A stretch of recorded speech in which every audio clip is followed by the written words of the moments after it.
Assalamualaikum warahmatullahi wabarakatuh. Bismillah, alhamdulillah, wassalatu wassalamu ala sayyidina Muhammad bin Abdullah wa ala alihi wa sahbihi wa mawala, amma ba'd. Segala puji bagi Allah Azza wa Jalla, salawat dan salam atas Rasulnya Nabi Muhammad sallallahu alaihi wasallam. Semoga kelak kita akan mendapatkan syafaatnya, amin ya rabbal alamin. Yang sama kita hormati penasehat dan pembina Wajhun Nur Bapak Haji Armada. Yang sama kita hormati Ustadz kita, guru kita, pimpinan TPQ Wajhun Nur Al-Ustadz Fakhruddin Nasution, serta ofisial kita Ustadz Rudi Nauli yang dimuliakan oleh Allah Subhanahu wa Ta'ala. Yang saya hormati orang-orang tua saya, ibu-ibu pengajian yang dirahmati oleh Allah Subhanahu wa Ta'ala. Hari ini kita bahasnya terkait dengan fikih nafkah. Ustaz, kenapa setelah warisan bicaranya kita fikih nafkah? Karena dia masih ada hubungannya, masih ada keterkaitannya. Saya tidak lanjutkan cerita warisan. Kenapa Ustadz? Yang penting si ibu-ibu udah tahu ngukur-ngukur diri. Kalau misalnya ada yang ditinggal, ada yang meninggal, kira-kira aku dapat bagian berapa atau nggak dapat bagian. Tinggal ditengok-tengok saja dengan syarat yang kemarin. Nah, lalu kemudian kenapa kita hari ini belajar fikih nafkah? Karena nafkah yang didapat dari suami, begitu kita simpan, lalu kemudian mohon maaf nih Bu, kita yang meninggal, nafkah tadi yang kita simpan tadi itu jadi warisan buat keluarga, untuk suami, untuk anak, atau misalnya orang tua kita masih hidup, untuk kedua orang tua. Jadi ketika seorang itu meninggal, mohon maaf kalau perempuan itu harta warisan yang ditinggalkannya dari mana? Pertama dari mahar, yang kedua dari nafkah,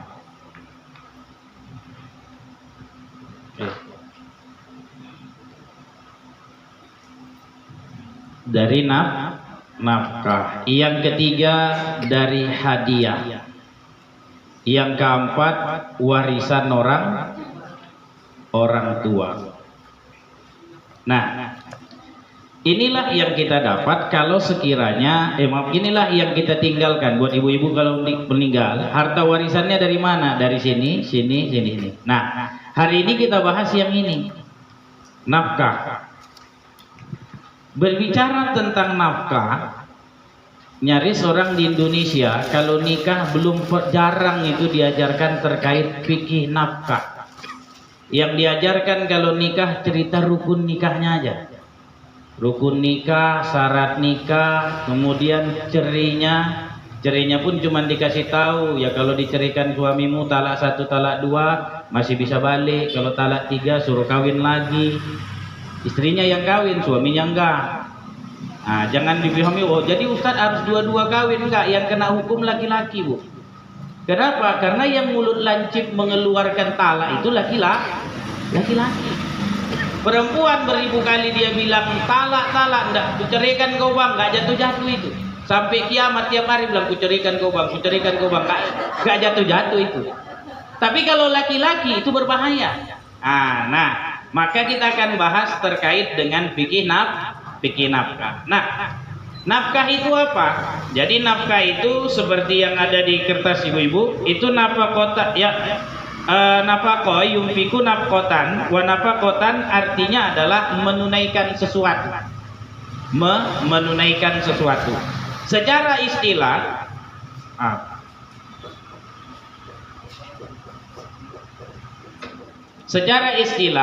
nafkah itu adalah mabihi qawwamun mu'taddun halul adami dunasyara.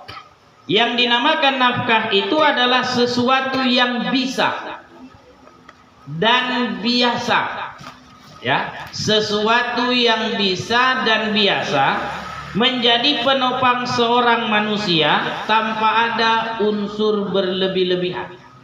Sesuatu yang bisa artinya memang mampu, dan biasa artinya memang itu terjadi menurut adat manusia, bukan hal yang berlebih-lebihan. Itu terkait dengan nafkah.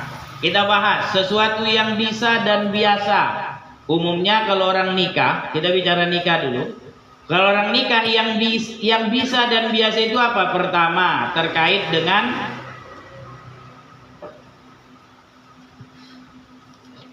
tiga hal yang biasa sering disebut di Indonesia. Ada sandang, ada pangan, dan papan. Saya gunakan istilah orang Indonesia. Kalau ini bicara sebenarnya makanan. Oke, pakaian. Rumah. Inilah yang utama yang harus dipenuhi oleh suami. Tapi bukan yang berlebihan. Tidak boleh dia mintanya yang lebih-lebih terkait dengan makanan. Ini yang biasa. Gak boleh dia minta tiap hari, bang belikan nasi biryani bang tiap hari. Itu lebihan. Gak boleh. Yang biasa apa orang Indonesia makan? Nasi. Tapi kalau dia orang Arab gak berlaku itu. Yang berlaku makannya roti. Orang Arab kan makannya khubzun, roti, kurma. Itu yang berlaku. Kita kasih beras, itu gak dikatakan nafkah. Nafkah itu disesuaikan dengan kondisi di negara kita. Makanan, itulah yang dikasih. Ustaz, kalau terkait dengan pakaian, terkaitlah dengan pakaian yang cemana yang harus dibelikan untuk istri, sesuai dengan kondisi yang ada di negara kita. Tidak perlu mesti harus pakaiannya, mohon maaf, yang kayak juba-juba semua. Tidak mesti. Yang adatnya di kita seperti apa itu katakan pakaian, itulah yang dikasihkan. Tidak harus, misalnya yang ada di Arab itu ditransfer kemari. Seorang Arab suka pakai baju hitam, Ustaz, istrinya dibelikannya baju hitam aja. Enggak juga. Sesuaikanlah dengan kondisi yang ada di negara kita. Kalau orang kita tuh biasanya pakai jilbabnya biasa, ya biasa. Tidak perlu yang dibelikan harus pakai cadar. Dan kebalikannya, istri juga jangan maksa-maksa suami harus memilih pakaian persis seperti orang. Kalau maksa seperti itu namanya berlebihan, keluar dari tugas nafkah. Lalu kemudian rumah ini maksudnya adalah jangan sampai istri yang dinikahi itu, atau misalnya perempuan yang dinikahi itu, kalau hujan basah dia, kalau panas kepanasan dia. Kayak ini alhamdulillah syukur kita kan nggak kepanasan, ada kipas kata Ustaz Fahrudin kan gitu kan. Jadi kalau di rumah nggak mesti dia harus beli AC, asal dia hilanglah keringatnya tadi itu udah cukup. Maka yang dimaksud dengan rumah, ya sewaktu saya belajar pernah dengar cara yang sampaikan Mualim Supriyadi, yang dikatakan rumah, dan itu juga oleh Mualim Alamsah, tidak mesti harus milik rumah sendiri. Yang penting tak kena panas, tak kena hujan, asal ada rumah. Itulah dia yang dikatakan nafkah utama dalam rumah tangga. Ada makan, ada pakaian, ada rumah. Inilah yang utama terkait dengan nafkah. Nanti kita rinci nih. Makan sebenarnya berapa banyak, pakaian berapa banyak, rumah seperti apa yang harus. Dari sini analisa saya, ini nggak ada cerita dari guru. Kalau mau rezeki rumah tangga itu paten, mantap, lancar aja, sering dapat rezeki min haitsu la yahtasib. Asal pandai kita mensyukuri ini dijadi. Rezekinya datang. Kita rezeki kita sulit, sederhananya Bu, mohon maaf. Suka awak tengok punya orang. Cemana lawak nggak jadi rezekinya seret. Kata Tuhan, la in syakartum wala in kafartum. Kalau syukur ya terimalah, alhamdulillah ini yang dapat. Kufur awak, oh tengok punya orang lain. Kayak mana caranya supaya punya kawan tua? Aku juga punya kan. Terakhir tidak mensyukuri nikmat Tuhan, nikmat Allah, itulah yang buat rezeki awak jadi nanti kita bahas nih terkait dengan ini. Ada akhlaknya di ceritanya hari ini Ustaz, insya Allah. Ya baik. Lalu kemudian apa sebab seorang mendapatkan nafkah? Di situ saya tulis cuma 2. Kok tertulis pertama 3, yang tertulis cuma 2 Ustaz. Yang terakhir itu tidak masuk. Apa itu? Hamba. Hamba kan udah tidak ada lagi sekarang. Budak itu kan udah tidak ada lagi sekarang. Nah, yang pertama, seorang mendapatkan nafkah itu karena pernikahan. Tentu saja pernikahan yang sah. Kalau nikahnya batil, tidak dapat. Atau nikahnya batal, tidak dapat. Apa beda nikah batil dengan nikah batal, Ustaz? Nikah batil itu nikah yang tidak terpenuhi rukunnya. Nikah yang tidak terpenuhi rukunnya. Rukun nikah, suami, wali, 2 orang saksi, ijab kabul. Ternyata dia nikah, walinya bukan wali yang sebenarnya. Ini pernah terjadi di daerah Amplas. Saya yakin di sini nggak ada orang Amplas. Saya nggak perlu ceritakan namanya, tapi tempatnya di daerah Amplas di Garu 6. Ini karena nanya sama saya. Jadi ada seorang ibu broken home, suaminya masih hidup. Jadi pas mau menikahkan anaknya perempuan. Waktu mau menikahkan anaknya ditanya kuah, di mana suami ibu? Udah mati, katanya. Diurusnya surat kematian suaminya. Lalu kemudian dinikahkanlah sama kuah tadi. Pakailah wali nikah. Tiba-tiba rupanya kedengaran sama ayahnya, anaknya sudah dinikahkan oleh wali hakim. Datanginya lah kuahnya, kenapa bapak nikahkan anak saya? Sini saya masih hidup loh, tapi ada surat kematian. Nikah ini batil, harus diulang balik. Kalau nikah batal Ustaz, ada orang nikah ndak pakai saksi, itu udah jelas batal dia. Batil ini kasusnya. Contohnya satu, hakimnya betul dia jadi wali, betul kalau nggak ada ayahnya. Lah sekarang ayahnya masih ada, cuman bukan lagi jauh jaraknya. Ayahnya tinggal di Marendal. Berapa kali lah jarak Garu 6 ke Marendal? Guling-guling dia 3 hari nyampe itu. Nggak mau dia bilangkannya, disembunyikannya, dibuatnya surat, entah asli atau tidak palsu nggak tahu, surat kematian suaminya mati. Nah ini harus diulang balik. Jadi diulang balik lah. Nelpon mas saya, kayak mana itu Ustadz? Kata ibu tuh, ya ibu yang salah, ulang balik lah nikahnya.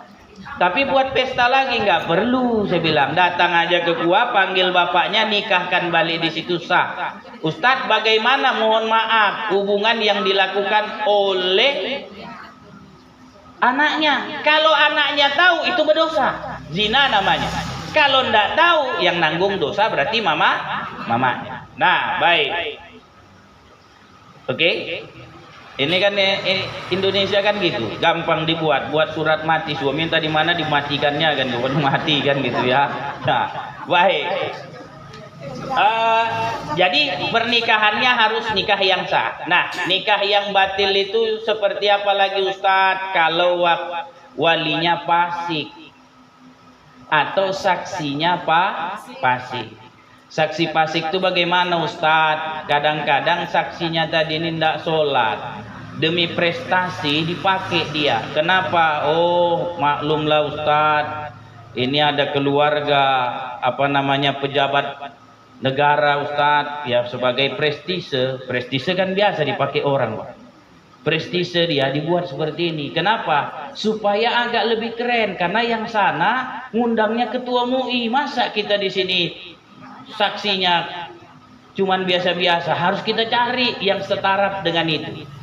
Nah, bagaimana caranya? Dibuatlah saksinya itu Kalau itu dijadikan saksi dan tahu bahwa kawan ini kalau sholatnya cuman ya PSMS, persatuan sholat maghrib saja, maghrib aja, atau misalnya seminggu sekali hari Jumat, itu pun kalau ketahuan orang hari Jumat dia ada, kalau enggak ya nggak sholat dia, kan gitu.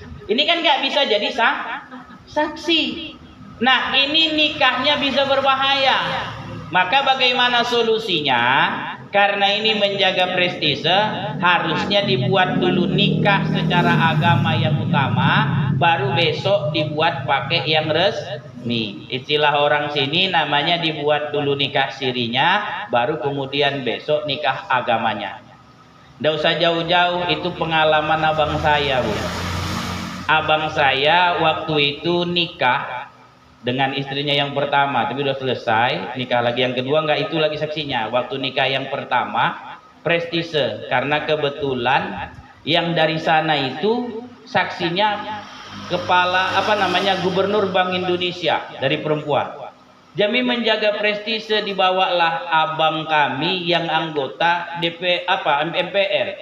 Padahal awak tahu kawan ini, ya Allah, sholatnya. Nah, ini kan biar supaya jangan dibilang Ustadz ini fitnah. Ini betul real cerita keluarga kami. Lalu karena kami, mohon maaf Bu, ngerti tentang agama, malam itu besok mau akad nikah, malamnya yang dipanggil itu, malamnya kami panggil ayah mertua, ayah mertua dari abang kami, ya perempuan tadi, ayahnya tadi dipanggil. Diakad nikahkanlah pas di malam itu, dengan saksi yang betul-betul diyakini ini orang soleh, tidak pernah meninggalkan sholat. Bahasa kita namanya nikah siri. Habis itu besok betul, jadi orang tua akad nikah. Oh, yang apa tadi itu banggalah dia. Padahal kita tahu ini nikahnya demi prestise, Bu. Prestise itu demi kebanggaan aja dipakai lain. Tapi intinya yang sah tadi adalah yang pertama. Nah, ini contohnya. Jadi kalau misalnya kita nggak ngerti ini siapa yang jadi saksi, siapa yang jadi wali, betul nggak ini orangnya soleh, orangnya taat, jangan-jangan dia fasik. Kalau dia fasik, ini bisa merusak akad nikah. Maka syarat pernikahan itu harus betul-betul yang sah. Harus orang yang jadi wali, yang jadi saksi, itu orang yang betul-betul nikahnya diakui secara agama. Karena kita cerita agama kan gitu. Nah, baik. Jadi syarat orang mendapatkan nafkah itu karena pertama lin nikah, karena ada pernikahan. Kalau enggak karena nikah enggak wajib dinafkah. Makanya anak angkat tak jadi kewajiban ayah angkat. Anak tiri tak kewajiban oleh ayah. Lah kan yang nikah dia sama ibunya. Ini kan bukan, mohon maaf, bukan hasil biologis antara dia dengan istrinya. Maka wajibkah dia menafkahi anak? Enggak. Tapi yang sering kali dibilang, mohon maaf Bu, suamiku Ustaz enggak mau dia menafkahi anak tiri kami Ustaz. Ya Allah, dia cuman maunya sama aku aja Ustaz, aku aja yang dinafkahinya. Mau bilang ya betul lah dia Bu, yang salah ibu takut tersinggung. Enggak dibilang itu salah, kadang-kadang senyum-senyum sendiri ya Wak. Menjawabnya kenapa? Karena yang diakui adalah pernikahan yang sah. Kalau suami menafkahi anak tirinya tadi, itu sedekah suami ke anak tiri. Nah, ini perlu disampaikan ya Bu, mana tahu punya kawan. Kadang-kadang kan dia cakap-cakap, aku yang pala anakku nengok suamiku, dia janda, nikah dia lagi, anak angkatku ini anak tiriku, anakku ndak mau dia menafkahinya. Kenapa? Karena ini anak katanya adalah anak tiriku. Ini tugas ayahnya masih hidup, ayahnya lah yang suruh menafkahi kan. Masih ada yang kayak gitu. Itu kita harus pahami. Betul sebenarnya yang dibuat oleh suamimu. Yang bertanggung jawab terhadap anak tirimu tadi adalah ayahnya. Kalau ayahnya masih hidup, nanti kita bicara tentang siapa sebenarnya yang menafkahi. Kalau ayahnya udah meninggal, itu yang menafkahi kakeknya. Nah, itu ada tabel-tabelnya tadi saya ceritain. Nah, baik. Lalu kemudian dengan sebab lil musahara lil qarabah, dengan sebab kekerabatan. Jadi selain pernikahan, yang kedua karena sebab kekerabatan. Itu menjadi bagian dari hal yang harus dinafkahi. Kekerabatan itu siapa? Yang kerabat maksudnya itu terkaitlah dengan ayah kita, ibu kita dalam mazhab Imam Syafi'i. Tapi di luar mazhab Syafi'i termasuklah saudara, termasuklah paman dan sebagainya. Nah, hari ini saya mau ceritanya pakai mazhab Syafi'i. Kenapa Ustadz? Biar ibu-ibu jangan pusing. Tapi saya kasih tabelnya juga terkait dengan mazhab lain. Kenapa Ustadz kasih tabel mazhab lain? Nanti kalau ada, mohon maaf, penceramah yang nyampaikan, ada abangnya susah, lalu kemudian kurang bagus itu anak itu. Kenapa? Masa abangnya miskin dibiarkannya aja, harusnya ditolong. Haruskah kewajiban abangnya, adiknya menafkahi abangnya? Jawabannya dalam mazhab Syafi'i tidak. Yang menafkahinya siapa kalau adiknya susah, abangnya susah? Harusnya adalah ayahnya.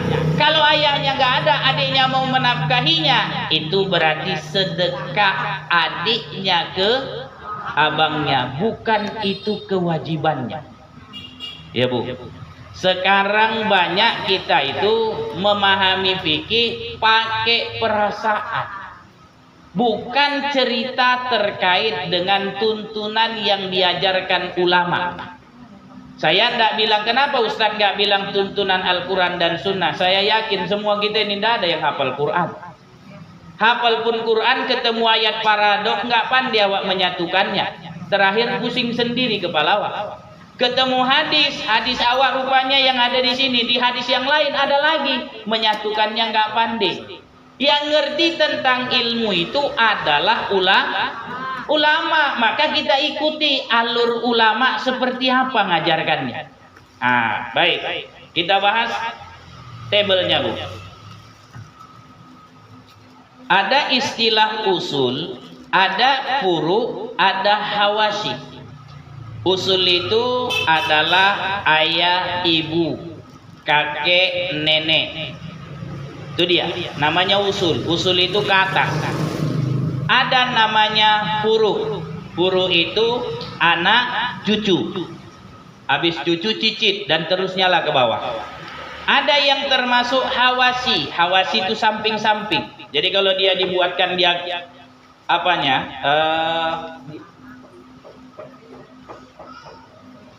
diagramnya seperti ini, Bu. Ada usul,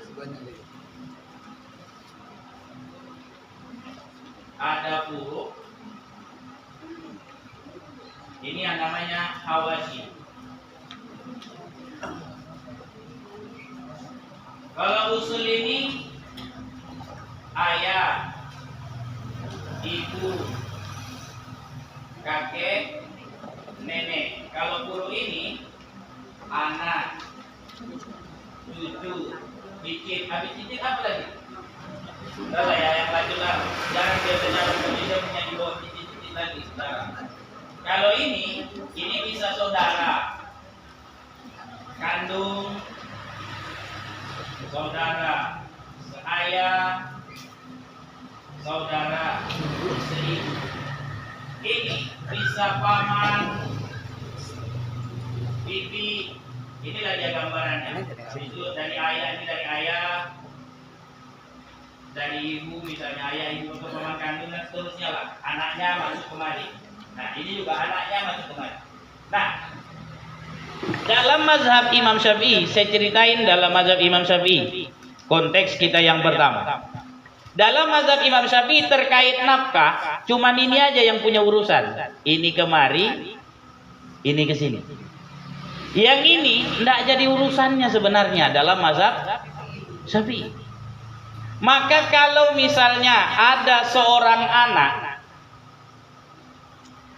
meninggal dia, anak ini anak laki-laki, dia punya anak, berarti cucu dari, katakan ayah atau Siapa yang menafkahi anak yatim itu?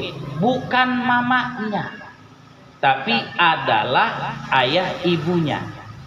Kita belajar dari kehidupan Rasul. Rasul meninggal ayahnya saat Rasul berada dalam kandungan. Lahirlah Nabi Muhammad.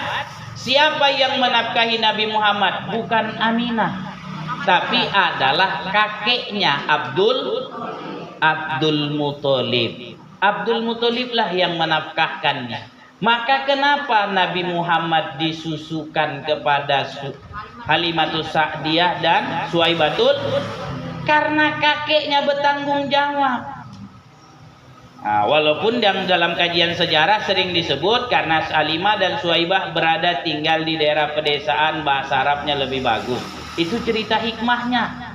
Tapi kalau cerita fikihnya, karena Abdul Muthalib bertanggung jawab terhadap Nabi Muhammad. Nah, Aminah nggak berani Abdul Muthalib ngasih. Aminah, tolong kau susukan, nanti ku kasih duitnya. Kan nggak sopan itu.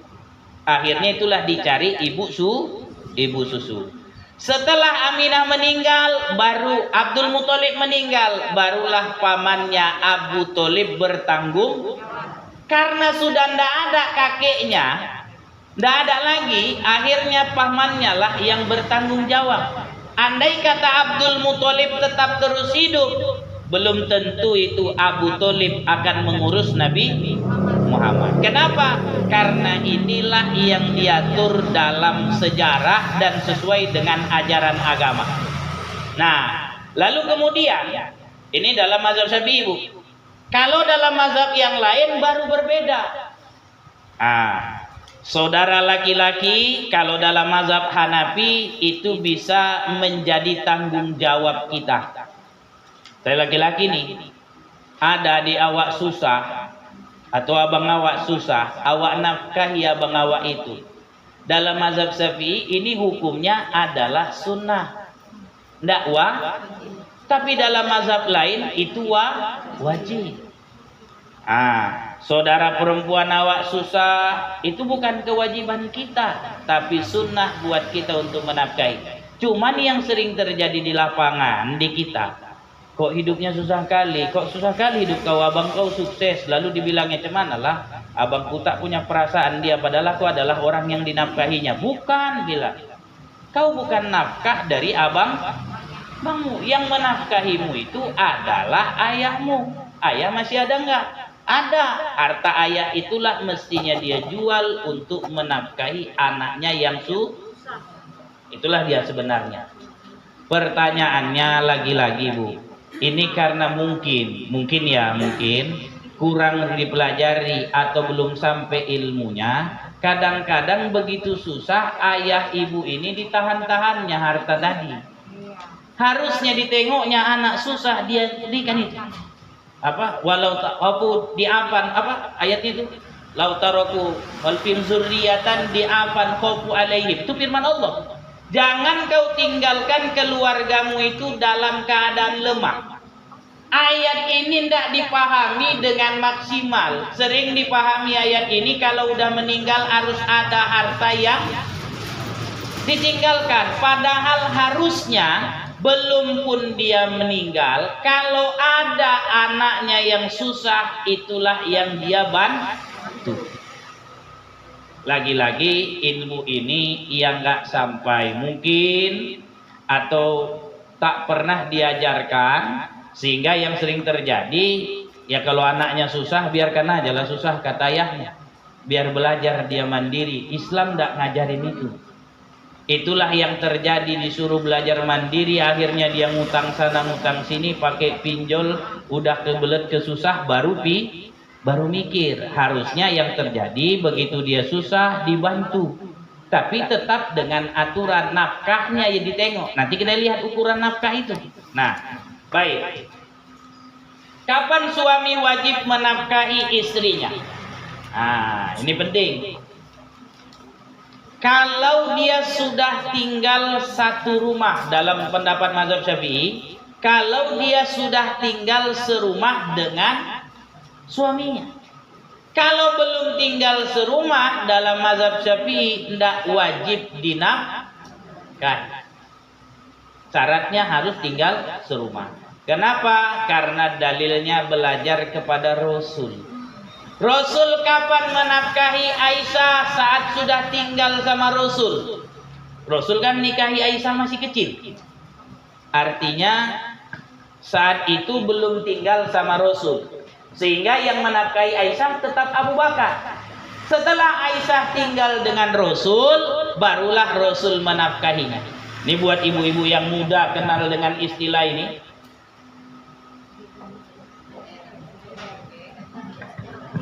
Nah, kalaulah kita nikah tapi jaraknya jarak jauh, pertanyaannya wajibkah suami menafkahi? Enggak. Kenapa? Karena tidak serumah. Nanti kita bahas lagi apa hak yang harus diberikan istri. LDR, Bu. Penyakit, mohon maaf Pak, penyakit sekarang orang banyak cari kerja perempuan. Udah dapat kerja dicampakkan ke Samosir, ke sana, bertemunya sebulan sekali. Pertanyaannya wajibkah suami? Wajib ya. Kalau cerita bolehnya ya boleh aja. Sunnahnya sunnah aja. Sekarang kita bicara wajibnya.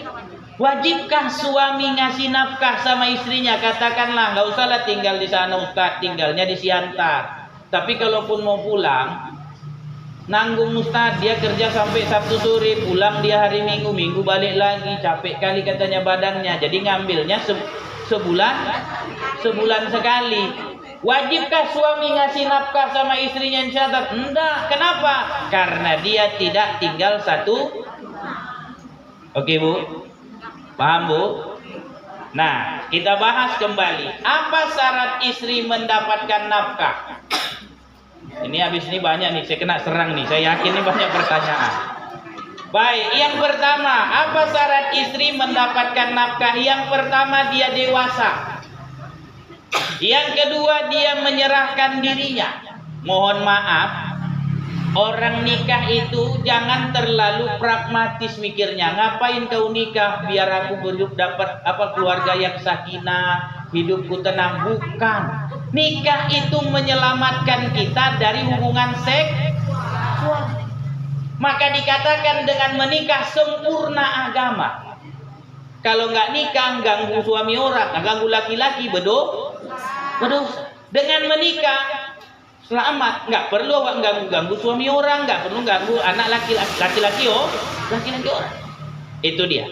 Maka syaratnya harus mampu menyerahkan diri. Yang kedua, nikahnya yang sahih, nikahnya benar. Yang kedua inilah yang menyebabkan wanita LDR, istri yang LDR, istrinya jauh di sana, suaminya atau suaminya ujung sana, istrinya di sini, gitu misalnya.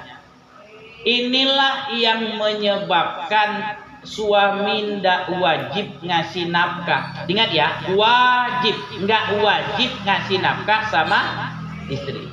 Maka suami kalau dia bertanggung jawab, dia pergi kerja jauh, dia ajak istrinya, yuk dek ikut kau sama abang.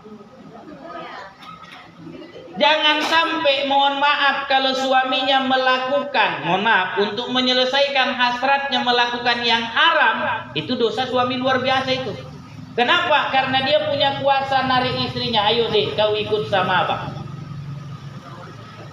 Ya, paham maksudnya ya? Harus dibawanya. Jangan dia macam-macam di sana. Kau kenapa kayak gitu? Mohon maaf Bu, banyak cara penyelesaiannya kan gitu. Kau kenapa kayak gitu? Ya gimana lah, istriku tinggal di kampung sana, ndak mungkin ku bawa katanya. Yang berdosa dia. Bisa nggak itu dibawanya ke sana? Bisa. Kan nggak mesti harus beli rumah di sana, ngontrak pakai kos pun jadi. Ngekos itu pun jadi. Nah, ini dia Bu. Jadi yang kedua syaratnya harus istri, tiga syaratnya. Yang diantaranya yang kedua harus menyerahkan diri. Dan inilah yang menjadi dosa seorang tua. Dosa orang tua, saudara. Dosa orang tua. Anaknya mau ikut suaminya, dilarang orang tuanya. Nggak boleh kau sini lama, mama udah tua, biarkan aja suamimu di sana. Suaminya nggak ngasih nafkah sama istrinya di sini, Nggak berdosa itu suaminya. Yang berdosa siapa? Mamanya. Ngerepet-repet dia, cumalah suami kau itu kerjanya bagus di sana, ngasih makan pun tidak di sini katanya. Yang berdosa maknya. Bisa paham Bu sampai sini? Ya. Ini enaknya ngaji nggak pakai kitab ya kan Bu? Ustadznya nyeplos aja, ceplos kan gitu. Baik. Seberapa besar nafkah istri, nafkah yang diberikan suami terhadap istrinya? Dalam kajian ilmu fikih ukurannya 1 mud. 1 mud itu ya kira-kira 1 liter beras lah ukurannya. Berarti ukurannya 1 mud, macam orang yang kalau dia nggak bisa puasa, bahasa kita 7 on lah bahasa kasarnya, atau 1 kilo lah misalnya, ini 1 hari. Inilah nafkah yang diberikan suami kepada. Kalau suami awak makan sehari seringnya ngasih lebih Bu, ayam penyet, kadang-kadang dibelikan pizza, kadang-kadang dibelikan roti bakar, dibelikan banyak 1 hari itu.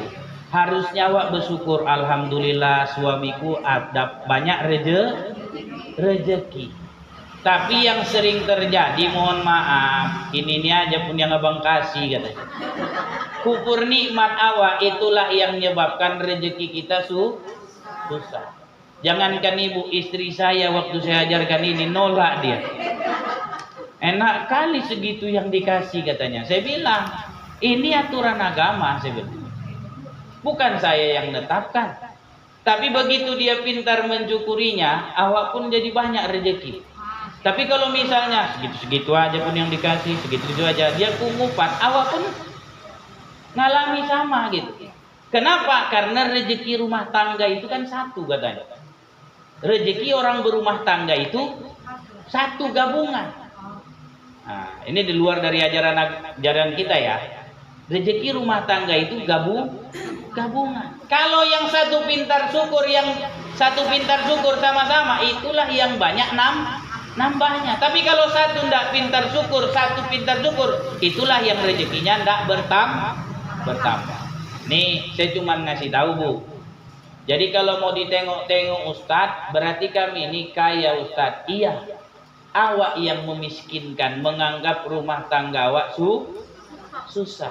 Kenapa? Karena kewajiban suami mampu kok belikan 1 mud 1 hari 7 on. 7 on bisa dikasih oleh suami. Itu kan tidak cukup. Tapi coba sehari lebih nggak dari itu Bu? Lebih. Pernah nggak kita syukur? Pernah Ustaz, alhamdulillah. Tapi mudah-mudahan yang nggak pernahnya sedikit ya Bu. Nah, kenapa? Karena kalau pintar kita syukur, ini yang nambah.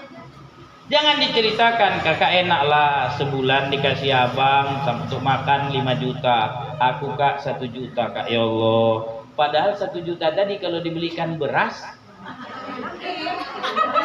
lebih nggak Bu? Pertanyaannya, kita butuh makan banyak atau makan sedikit? Agama kita nyuruh makannya sedikit, tidak disuruh makan. Karena kalau makan banyak bawaannya tidur, nggak rajin beribadah. Oke, itu cerita hikmahnya. Kita balik lagi kembali. Lalu kemudian, ini jenis nafkah apa yang didapat oleh istri? Tadi pertama makanan, itu ukurannya udah tahu. Yang kedua pakaian. Nah, pakaian ini mampu menutupi. Kalau panas dia aman, kalau dingin yang lebih berat. Dingin, dia ada pakaian dinginnya. Gitu ya. Nah, pertanyaannya, sebenarnya berapa bulan sekali lah suami belikan baju? Mazhab Syafi'i bilang minimal 6 bulan sekali. Lama kali Bu. Itu minimal. Ibu masih bersyukur suami masih mau membelikan baju. Masih banyak istri-istri yang lain suaminya enggak dibelikan baju. Enggak beli Kalau ada suami masih mau dia belikan baju, itu adalah rezeki. Banyak suami sekarang enggak mau dia, Bang. Baju begini-gini aja lah Bang. Gak cukup rupanya uangnya Abang kasih itu katanya. Gak bisa rupanya sekalian itu kau belikan baju katanya. Awak hitung-hitung, dia ngasih sekalian bayar air, bayar listrik, semuanya kan. Dihitung-hitung, kalau untuk nafkah Pak kok bisa lah untuk makan. Tapi kalau untuk baju, enggak. Ketika enggak dipenuhi suami, jangan-jangan suaminya rajin taat doa sama Allah, tapi enggak pernah ngasih nafkah pakaian. Jangan-jangan ini yang menyebabkannya seret rezeki dia. Ibu jangan cerita gini, Ustadz ceritanya sama ibu-ibu, saya cerita sama bapak-bapak. Ustadz, bapak-bapak tuh bilang, ala Ustadz itu kan kaji agama Ustadz, kata gitu jawabannya. Padahal sebenarnya ini harus bisa dilakukan. Kenapa kalau kita melakukan? Inilah cara magnet rezeki. Gak usah ibu ikut pelatihan yang jauh-jauh itu, yang bayar mahal-mahal. Gini aja pelatihan magnet rezeki. Dapat sikit, alhamdulillah. Bisa ngasih baju untuk belikan istri, alhamdulillah. Ini magnet rezeki. Mohon maaf nih, ada yang pernah ikut pelatihan magnet rezeki. Saya bongkar sedikit aja. Gak perlu saya bongkar semuanya. Sebenarnya yang diceritakan di situ ada di dalam agama. Ustadz kok tahu? Karena saya pernah ikut nyelusup jadi anggota peserta. Oh gini aja dalam agama pun diajarinya ini. Gak perlu bayar sampai jutaan ikutnya kan gitu. Nah baik. Itu dibaca ya Bu, pakaian. Saya cuma bahas yang sedikit aja. Minimal 6 bulan sekali suami itu membelikan baju untuk istri. Kayola dengar baik-baik. Baik. Yang kedua tempat tinggal itu rumah. Yang penting nggak kena panas. Jangan sampai dipaksa harus punya rumah sendiri. Boleh bilang bang, yuk kita kumpul-kumpul bang beli rumah, boleh. Tapi jangan dibilang bang, capek kita udah hidupin ngontrak-ngontrak aja, kapan abang beli rumah? Tambah lagi dibumbuin oleh maknya. Mau nanti kalau kau tinggal mati apa yang dapat? Namanya ngontrak, nggak ada yang didapat katanya. Nggak boleh gitu. Yang ada dianjurkan, ayo kumpul-kumpul uang, ada nanti kita beli. Saya nggak bilang ayo kreditkan ini, nah itu berbahaya. Kalau nggak punya saving uang yang bagus, main-main kredit berbahaya. Tapi kalau dibilang kumpul kan bisa. Udah belajar nyawa pikir nafkah, rupanya makan awak cuma 7 onnya 1 hari. Lebih dari itu awak makan berarti bisa disimpan, diirit, disimpan, simpan, lama-lama bisa tebeli. Itu dia solusinya, ya Bu. Jadi jangan, mohon maaf, digangguin kapan beli rumah. Ini cerita orang sama saya. Aku suntuan, aku nengok mertuaku. Kenapa? Sikit-sikit ditanyanya, udah 4 tahun kalian berumah tangga, kau nggak punya rumah. Kalau kau mati apa yang ditinggalkan suamimu? Kan? Bilanglah kalau yang ditinggalkan suamiku ada maharnya. Bilang. Kemarin maharnya berapa rupanya? Rupanya 2 gram emas. Ya, risiko kan? Harusnya tahu gitu. Nah suami juga ngerti bagaimana cara menetapkan mahar kan gitu ya. Nanti kita bahas habis ini fikih mahar. Biar ibu pandai mendidik anak ke depan. Kalau ada misalnya orang mau melamar, jangan dipikirkan uang hantarannya, tapi balikkan, pikirkan maharnya. Tanjak kedidik juga anak itu nanti. Jangan gara-gara suami susah nih awak kasih mahar awak sama abang. Jangan. Tengok-tengok juga, kalau perlu ditolong-tolong. Kalau suaminya model orang bisa tolong, ada juga yang nggak bisa ditolong itu Bu. Nah, kan gitu. Apa batasan istri menikmati harta suami? Batasannya tidak ada.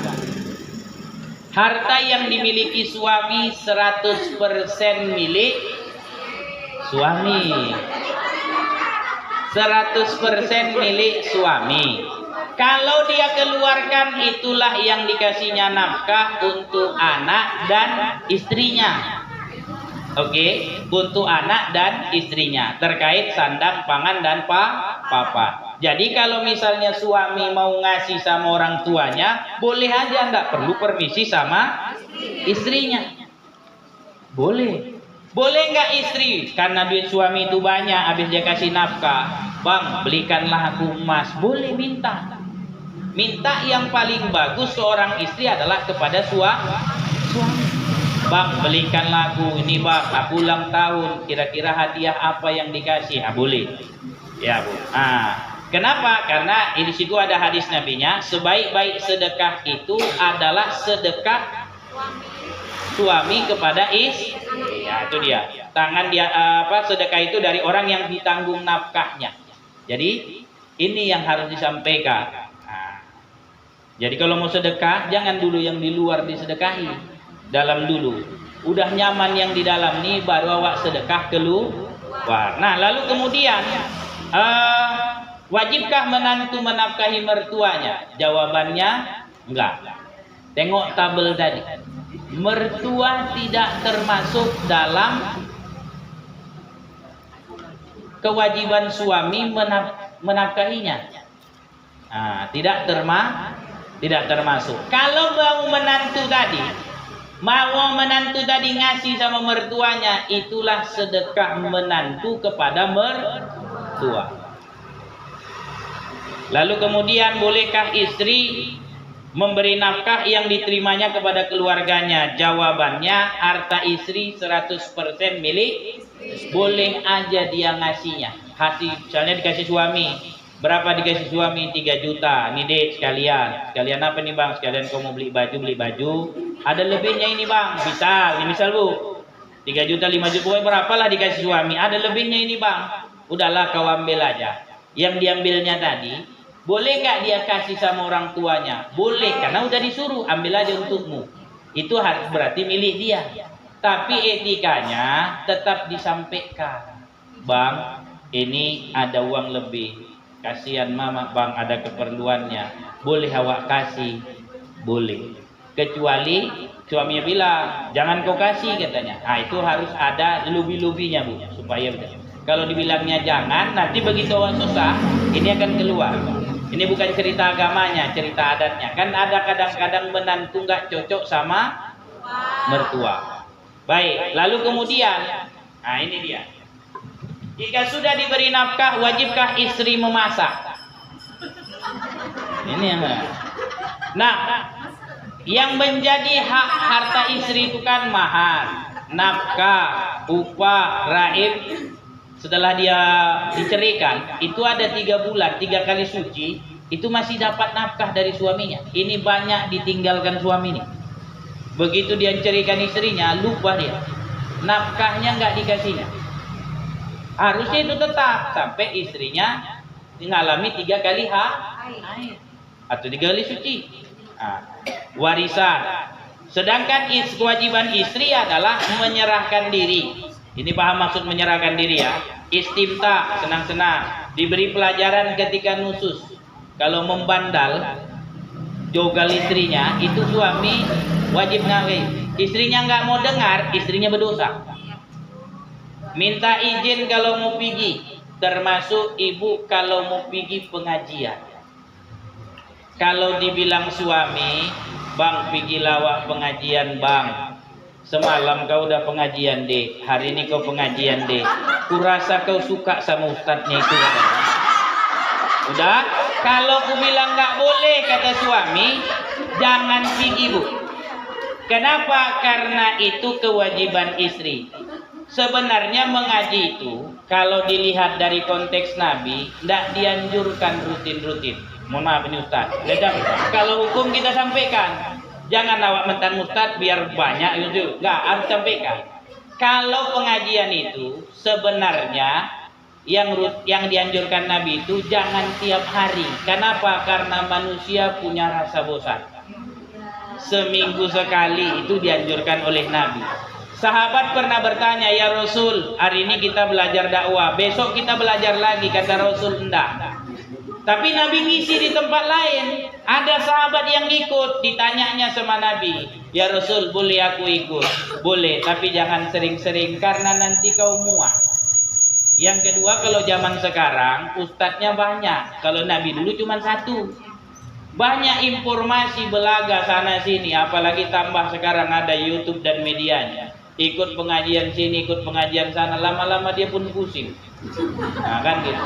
Fokus di satu tapi istiqomah. Ya. Nah, kalau saya ini nggak ada dalam kajian agama. Carilah ustadz sharing partner, tapi punya etika, Artinya tanya ini boleh enggak? Ustadznya harus boleh menjawab dengan dalil. Jangan jawabannya Allah itu kelompok sana udah biarkan aja. Yang ini betul yang kita punya. Enggak. Sampaikan dalil. Ini pendapat kita. Tinggal kita yang mikirkan. Ini yang mana yang layak ditiru. Kalau di sana tidak tepat, pindahlah kemari. Kalau ini dirasa ragu, tinggalkan yang ini. Kenapa? Karena memang masing-masing itu ada dalilnya.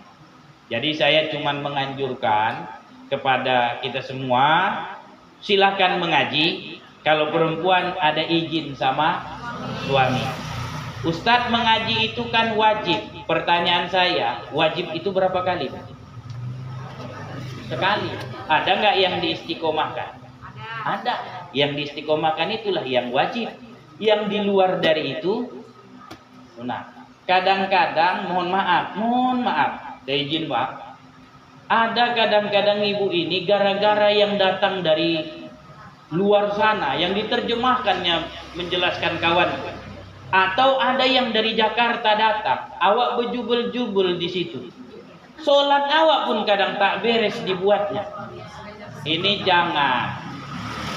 Ya, agama itu mudah, bukan mempersulit. Saya cuma nyampaikan ya Bu. Kadang-kadang datang yang dari mana-mana. Saya jujur aja. Ustadz ada Habib sana datang, Ustadz Habib sana datang. Saya cukup satu, mana Mualim Supriyadi, dan di situ saya bisa ikut, itu aja. Karena ilmunya sama nih itu. Sumbernya sama, bedanya wajahnya aja nya. Mualim awak orang Tembung, yang sana itu dari anak, itu aja. Bedanya cuma itu aja nya. Awak bisa nonton di YouTube, sampai di sana tak tertonton awak wajahnya. Dia di bawah sana, awak begini-gini nengoknya.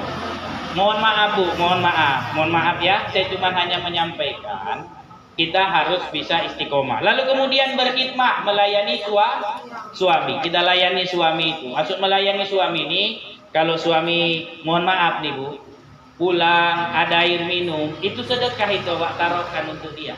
Itu namanya khidmah. Lalu kemudian ikut suami, ini kewajiban istri. Yang tadi, kalau dia nggak ikut, nggak dapat ikut suami, itu kewajiban. Nah, lalu kemudian, jadi kalau sudah diberi nafkah, wajibkah istri memasak? Pada dasarnya enggak, karena nafkah itu yang memenuhinya adalah suami. Tapi kalau ibu misalnya ibu masak, saya bilang sama istri saya, kalau dia udah masakan, selalu saya bilang, alhamdulillah, terima kasih sedekahnya.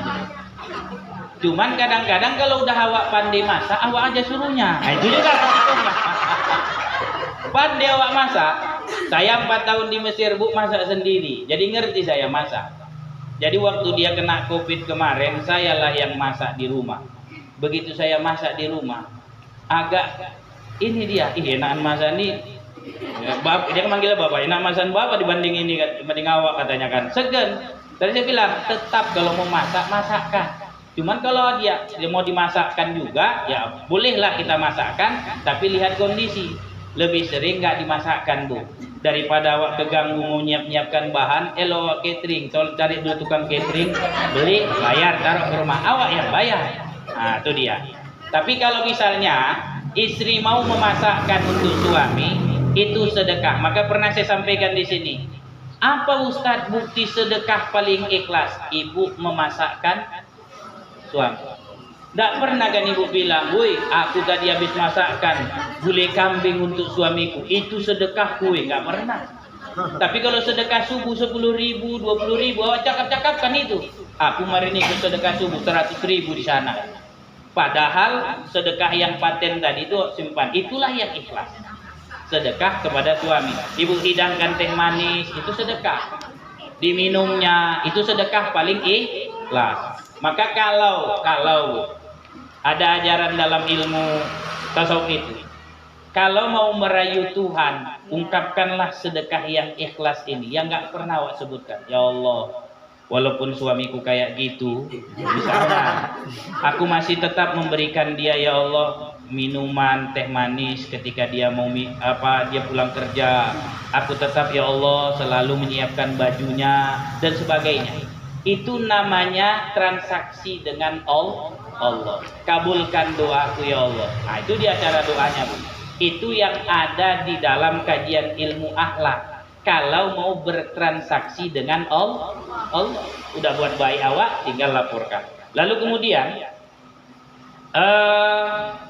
istri yang baru dicerai masihkah mendapatkan nafkah suami?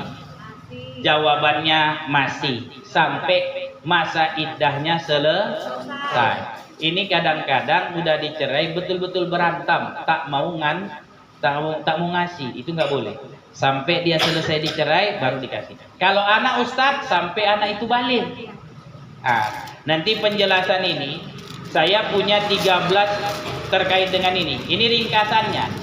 Sebenarnya saya punya 13 pertanyaan terkait fikih nafkah. Nanti saya share di grup. Silakan itu dibaca, itu lebih detailnya. Ustadz kok tahu kait-kaitan seperti ini, kenapa? Karena saya punya komunitas. Itulah untungnya zaman sekarang, ada grup WhatsApp. Sebenarnya ada 32 masalah finansial yang terkait antara seorang istri dengan suami. Nah, cuman ini diringkas, dirubah menjadi 13. Ini sebenarnya ini 12 pertanyaan yang terkait dengan fikih nafkah. Silakan barangkali ada yang mau kita diskusikan, saya persilakan.